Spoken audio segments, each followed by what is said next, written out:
इनके लबे रंगी की निछावर थी कि जिसने। सवाल ये किया गया है कि ज़कात को ज़कात कहकर ही अदा किया जाए या ज़कात के बगैर कोई और लफ्ज़ इसका इस्तेमाल करेंगे तो ज़कात अदा होगी या नहीं होगी। कि रिश्तेदारों को देते वक्त इस चीज़ में थोड़ी हया महसूस होती है कि उनको ज़कात कहकर देना थोड़ा अच्छा नहीं लगता, तो अगर हम कुछ और अल्फाज इसके लिए इस्तेमाल करेंगे तो ज़कात अदा होगी या नहीं होगी। तो इसमें बेहतर यही है कि आप ज़कात को ज़कात कहकर ना दें बल्कि कुछ और कहकर दें, तब भी आपकी ज़कात अदा हो जाएगी। और ज़कात अदा होने में एतबार इस चीज़ का है कि आपने जब इसको रकम को अलग किया, आपकी नीयत ज़कात देते वक्त ज़कात की होनी चाहिए, रकम को अलग करते वक्त ज़कात की नीयत होनी चाहिए।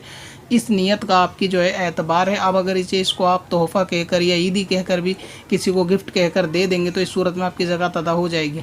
और होता भी यही है कि कभी मुअज़्ज़िज़ शख्सियत होती है कि उसको ज़कात कहकर ना देना अच्छा लगता है ना उनको लेना अच्छा लगता है, तो उनकी इज़्ज़त का मलहूज़ रखते हुए उनकी इज़्ज़त को, तो अगर उसको आप तोहफ़ा कह के देंगे तो इस सूरत में भी कोई कराहत नहीं है, ज़कात अदा हो जाएगी।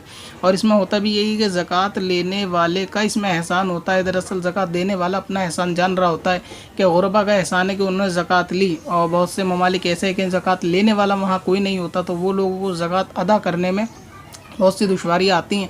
लिहाजा अगर अमीरों की ज़कात गरीबों ने ली तो एहसान उनका है कि जिन्होंने ली, उनके लेने की वजह से इनका फ़र्ज़ अदा हुआ कि इनकी ज़कात अदा हो पाए। इसी तरह किसी को कुछ देते वक्त, तहाइफ़ वगैरह देते वक्त एहसान उस लेने वाले का होता है कि उसने कबूल किया तब जाके आपका तोहफ़ा कबूल हुआ, ना कि देने वाला मगर अपना एहसान जानता है कि मैंने फ़लाँ कोई शख्स को या ये तोहफ़ा दिया, तो एहसान लेने वाले का। इसलिए अगर ज़कात आपकी उसने ले ली तो इस सूरत में वही शख्स ज़्यादा बेहतर है, तो उसकी इज़्ज़त को मलूज़ रखते हुए आप उसको तोहफ़ा कह दें।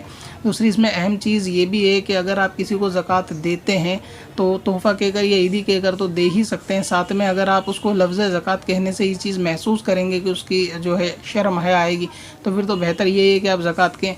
और अगर कहीं ऐसा मसला है कि अगर आप ज़कात भी ना कहें और तोहफ़ा भी ना कहें, खामोशी से दे दें और सामने वाले को मालूम है, तो यहाँ पे भी कोई इसमें मसला नहीं है। आप बिना कुछ बोले भी देंगे तो खामोशी के साथ देने की सूरत में भी आपकी ज़कात अदा हो जाएगी।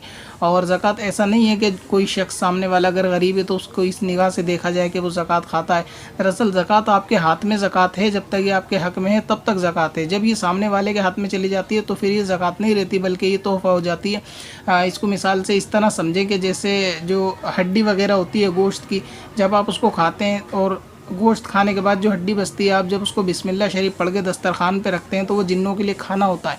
तो अब ये हमारी नज़र में हड्डी है, लेकिन ये वापस उनके लिए वैसे ही माल हो जाता है, खाने का बहुत फ़ायदेमंद हो जाता है कि जिस तरह हमारे हाथ में था।